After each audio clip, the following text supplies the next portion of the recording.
Hello বন্ধুরা, আরেকটি নতুন ভিডিওতে আপনাদের আমন্ত্রণ। আজ আমি আপনাদেরকে তৈরি করে দেখাবো অ্যালোভেরার শরবত। এই শরবত শরীরের জন্য খুবই উপকারী।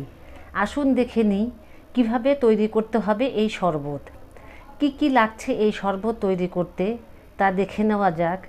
প্রথমে এখানে নিয়েছি ছোট বড় অ্যালোভেরার পাতা। অ্যালোভেরা বা ঘৃতকুমারী আমাদের কাছে একটি অতি পরিচিত উদ্ভিদ। অ্যালোভেরার বাংলা নাম ঘৃতকুমারী, তবে সারা বিশ্বের মানুষ একে অ্যালোভেরা হিসেবে চিনি। এটি একটি কাণ্ডবিহীন রসাল এবং শ্বাসযুক্ত গাছ। এতে আছে calcium, sodium, potassium, iron, manganese, zinc, folic acid, amino acid, vitamin A, B6, B2 ইত্যাদি। বহুগুণে গুণান্বিত এই উদ্ভিদের ভেষজ গুণের শেষ নেই। আর নিয়েছি ইসবগুলের ভুসি, তোকমা আর পছন্দ মাফিক চিনি। এখানে একটা জগ নিয়ে নিলাম। এর মধ্যে আমি দিয়ে দিচ্ছি 2 গ্লাস পরিমাণ পানি। আপনারা শরবত কতজনে তৈরি করবেন সেই অনুপাতে সব কিছু নিয়ে নেবেন। দিলাম 2 চামচ ইসবগুলের ভুসি, 2 চামচ তোকমা, পরিমাণ মতো চিনি দিয়ে জগটা আমি এক পাশে রেখে দিচ্ছি। এখানে আমি একটা অ্যালোভেরার পাতা নিয়েছি।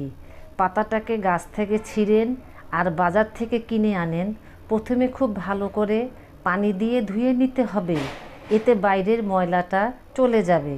খুব আলতোভাবে এভাবে কেটে নিচ্ছি। এখানে আমি 2 ভাবে জেল বের করে নিয়ে আপনাদের দেখিয়ে দিলাম। অ্যালোভেরা খুবই পিচ্ছিল হয়ে থাকে। এখানে আমার 1 কাপের মতো হয়েছে। জগে দিয়ে দিলাম পরিমাণ মতো ঠান্ডা পানি। এই জেলগুলো আমি এখন এর সাথে অ্যাড করে দিচ্ছি।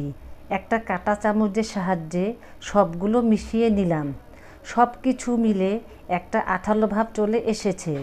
আমি যে পরিমাণে তৈরি করেছি 4 জনের মাঝে পরিবেশন করা যাবে।